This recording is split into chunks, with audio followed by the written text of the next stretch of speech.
The Adventures of Tom Sawyer, by Mark Twain. Chapter 7.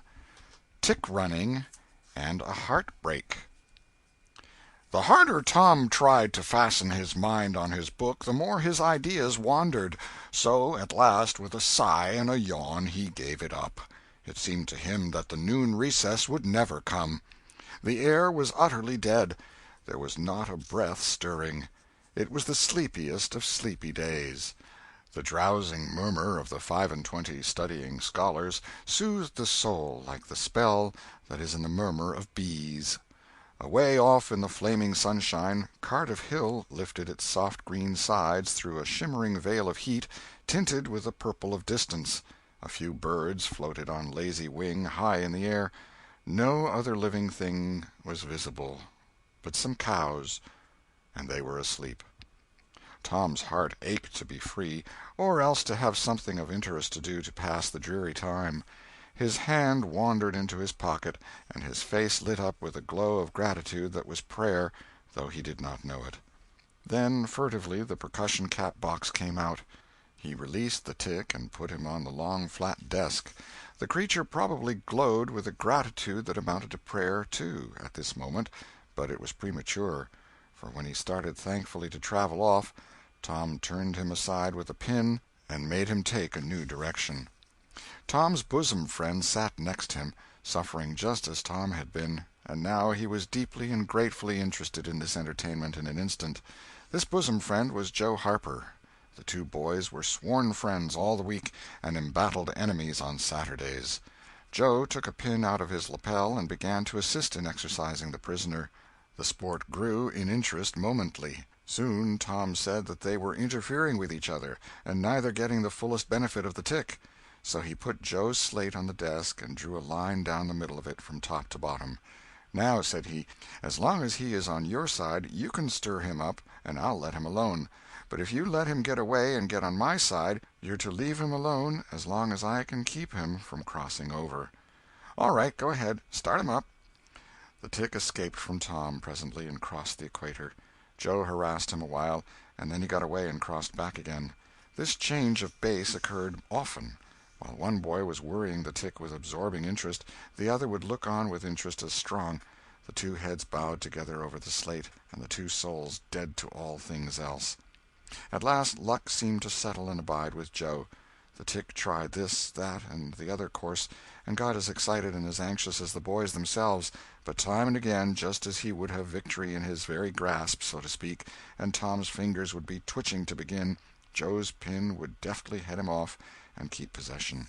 At last Tom could stand it no longer. The temptation was too strong, so he reached out and lent a hand with his pin. Joe was angry in a moment. Said he, "Tom, you let him alone." "I only just want to stir him up a little, Joe." "No, sir, it ain't fair. You just let him alone." "Blame it, I ain't going to stir him much." "Let him alone, I tell you." "Well, I won't." "You shall. He's on my side of the line." "Look here, Joe Harper, whose is that tick?" "I don't care whose tick he is. He's on my side of the line, and you shan't touch him." "Well, I'll just bet I will, though. He's my tick, and I'll do what I blame please with him, or die." A tremendous whack came down on Tom's shoulders, and its duplicate on Joe's, and for the space of 2 minutes the dust continued to fly from the two jackets and the whole school to enjoy it. The boys had been too absorbed to notice the hush that had stolen upon the school a while before, when the master came tiptoeing down the room and stood over them. He had contemplated a good part of the performance before he contributed his bit of variety to it.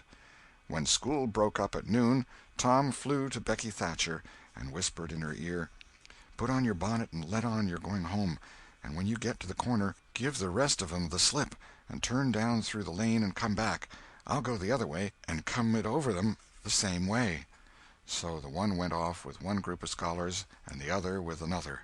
In a little while the two met at the bottom of the lane, and when they reached the school they had it all to themselves.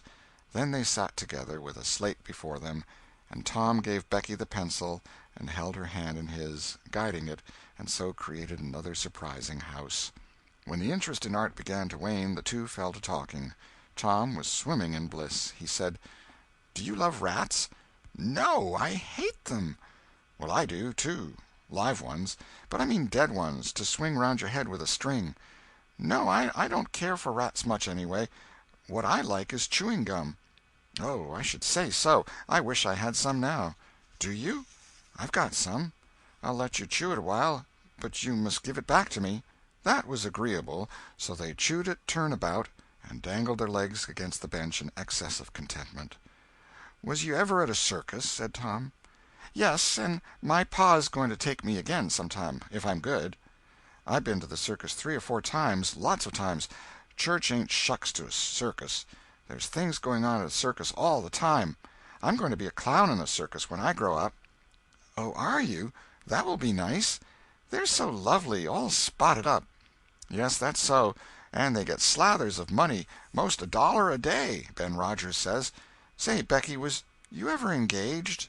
"What's that?" "Why, engaged to be married." "No? Would you like to?" "I reckon so. I don't know. What is it like?" "Like? Why, it ain't like anything. You only just tell a boy you won't ever have anybody but him, ever, ever, ever, and then you kiss, and that's all. Anybody can do it." "Kiss? What do you kiss for?" "Why, that, is to—well, they always do that." "Everybody?"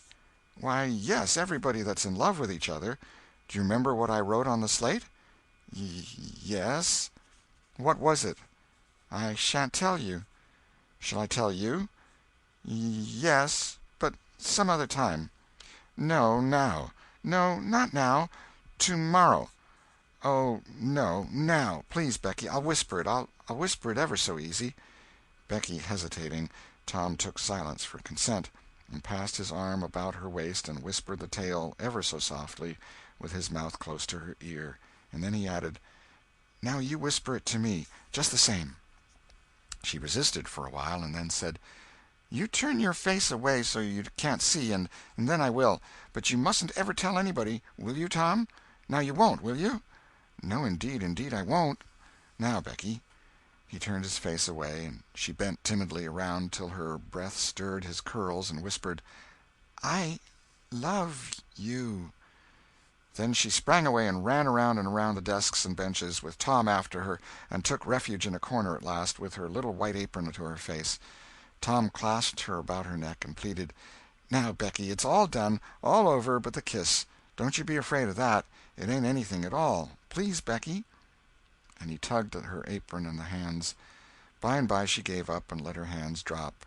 Her face, all glowing with the struggle, came up and submitted. Tom kissed the red lips and said, "Now it's all done, Becky, and always after this, you ain't ever to love anybody but me, and you ain't ever to marry anybody but me, never, never, and forever. Will you?" "No, I'll never love anybody but you, Tom, and I'll never marry anybody but you, and you ain't to ever marry anybody but me, either." "Certainly, of course. That's part of it. And always coming to school, or when we're going home, you're to walk with me, when there ain't anybody looking, and you choose me and I choose you at parties, because that's the way you do when you're engaged." "It's so nice. I never heard of it before." "Oh, it's ever so gay. Why, me and Amy Lawrence—" The big eyes told Tom his blunder, and he stopped confused. "Oh, Tom, then I ain't the first you've ever been engaged to?"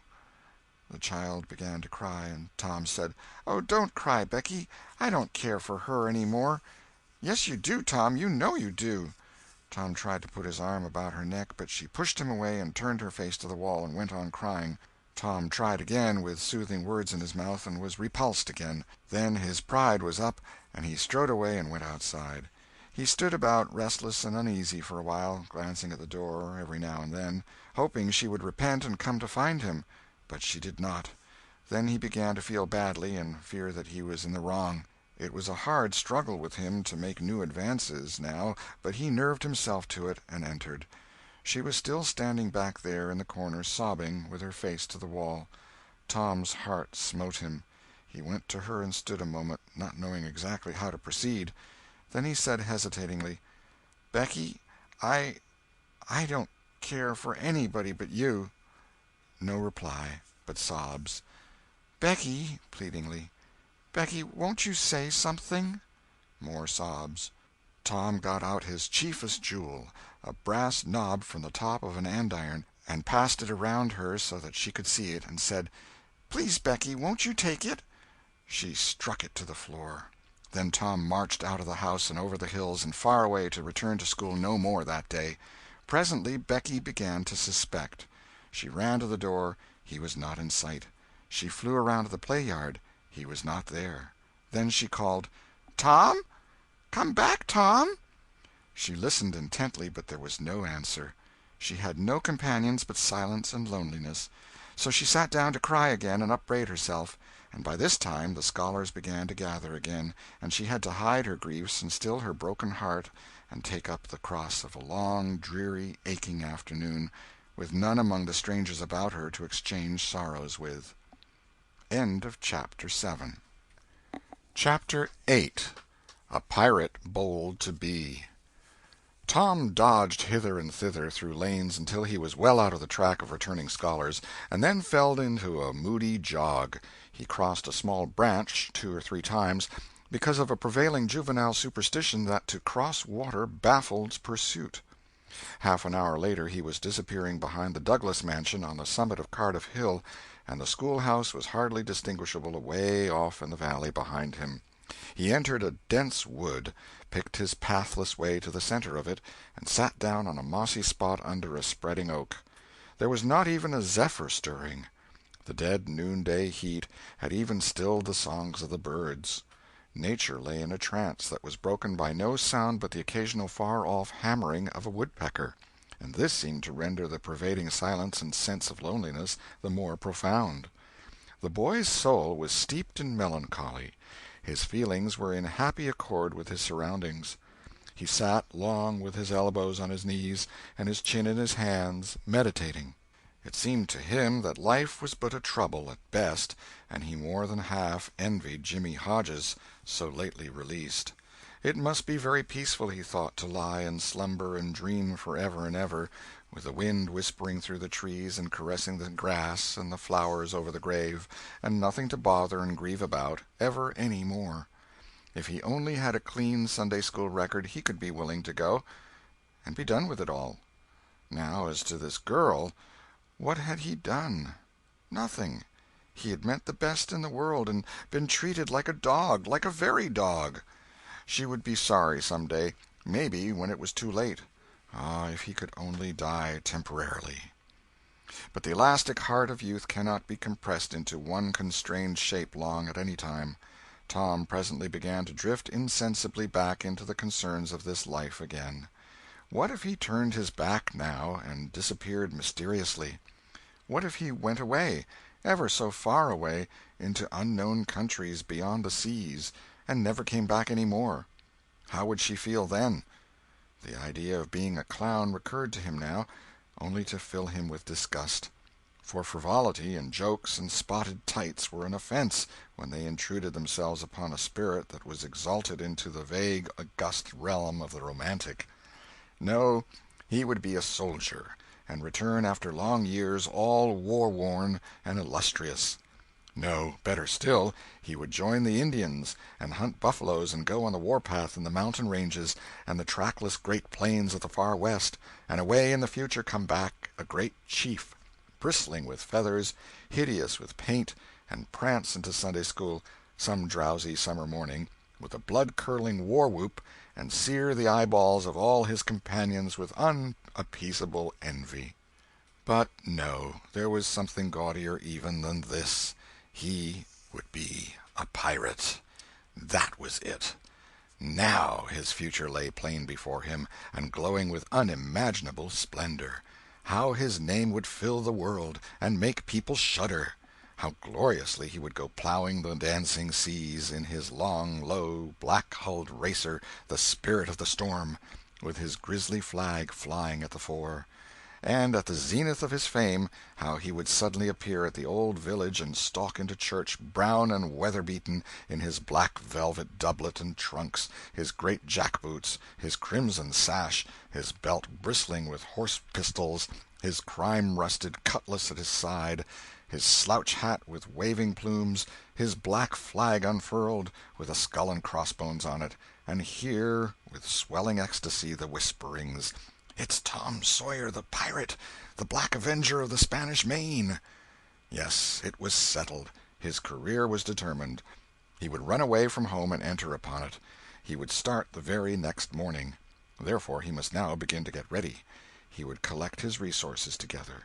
He went to a rotten log near at hand and began to dig under one end of it with his barlow knife.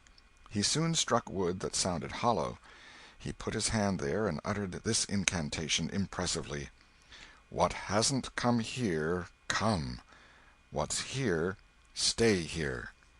Then he scraped away the dirt and exposed a pine shingle. He took it up and disclosed a shapely little treasure house whose bottom and sides were of shingles. In it lay a marble. Tom's astonishment was boundless. He scratched his head with perplexed air and said, "Well, that beats anything." Then he tossed the marble away pettishly and stood cogitating. The truth was that a superstition of his had failed, here, which he and all his comrades had always looked upon as infallible. If you buried a marble with certain necessary incantations and left it alone a fortnight, and then opened the place with the incantation he had just used, you would find that all the marbles you had ever lost had gathered themselves together there, meantime, no matter how widely they had been separated. But now this thing had actually and unquestionably failed. Tom's whole structure of faith was shaken to its foundations. He had many a time heard of this thing succeeding, but never of its failing before. It did not occur to him that he had tried it several times before, himself, but could never find the hiding-places afterward. He puzzled over the matter some time, and finally decided that some witch had interfered and broken the charm. He thought he would satisfy himself on that point, so he searched around till he found a small sandy spot with a little funnel-shaped depression in it. He laid himself down and put his mouth close to this depression and called, "Doodle-bug, doodle-bug, tell me what I want to know. Doodle-bug, doodle-bug, tell me what I want to know." The sand began to work, and presently a small black bug appeared for a second and then darted under again in a fright. "He doesn't tell. So it was a witch that done it. I just knowed it." He well knew the futility of trying to contend against witches, so he gave up discouraged. But it occurred to him that he might as well have the marble he had just thrown away, and therefore he went and made a patient search for it. But he could not find it. Now he went back to his treasure house and carefully placed himself just as he had been standing when he tossed the marble away. Then he took another marble from his pocket and tossed it in the same way, saying, "Brother, go find your brother." He watched where it stopped, and went there and looked. But it must have fallen short or gone too far, so he tried twice more. The last repetition was successful. The two marbles lay within a foot of each other. Just here the blast of a toy tin trumpet came faintly down the green aisles of the forest. Tom flung off his jacket and trousers, turned a suspender into a belt, raked away some brush behind the rotten log, disclosing a rude bow and arrow, a lath sword, and a tin trumpet, and in a moment had seized these things and bounded away bare-legged with fluttering shirt. He presently halted under a great elm, blew an answering blast, and then began to tiptoe and look warily out, this way and that. He said cautiously to an imaginary company, "Hold, my merry men, keep hid till I blow." Now appeared Joe Harper, as airily clad and elaborately armed as Tom. Tom called, "Hold! Who comes into Sherwood Forest without my pass?" "Guy of Guisborne wants no man's pass. Who art thou that dares to hold such language?" said Tom, prompting, for they talked by the book, from memory. "Who art thou that dares to hold such language?" "I, indeed. I am Robin Hood, as thy caitiff carcass soon shall know." "Then art thou indeed that famous outlaw? Right gladly will I dispute with thee the passes of the merry wood. Have at thee!" They took their lath swords, dumped their other traps on the ground, and struck a fencing attitude, foot to foot, and began a grave, careful combat, two up and two down. Presently Tom said, "Now if you've got the hang, go it lively." So they went it lively, panting and perspiring with the work. By and by Tom shouted, "Fall! Fall! Why don't you fall?" "I sha'n't." "Why don't you fall yourself?" "You're getting the worst of it." "Why, that ain't anything. I can't fall. That ain't the way it is in the book. The book says, then with one black-handed stroke he slew poor Guy of Guisborne. You're to turn round and let me hit you on the back." There was no getting around the authorities, so Joe turned, received the whack, and fell. "Now," said Joe, getting up, "you got to let me kill you. That's fair." "Why, I can't do that. It ain't in the book." "Well, it's blamed mean, that's all." "Well, say, Joe, you can be Friar Tuck or Much, the miller's son, and lam me with a quarter-staff. Or I'll be the Sheriff of Nottingham, and you be Robin Hood a little while and kill me." This was satisfactory, and so these adventures were carried out. Then Tom became Robin Hood again, and was allowed by the treacherous nun to bleed his strength away through his neglected wound. And at last Joe, representing a whole tribe of weeping outlaws, dragged him sadly forth, gave his bow into his feeble hands, and Tom said, "Where this arrow falls, there bury poor Robin Hood under the greenwood tree." Then he shot the arrow and fell back and would have died, but he lit on a nettle and sprang up too gaily for a corpse. The boys dressed themselves, hid their accoutrements, and went off grieving that there were no outlaws any more, and wondering what modern civilization could claim to have done to compensate for their loss. They said they would rather be outlaws a year in Sherwood Forest than President of the United States forever. End of chapter 8.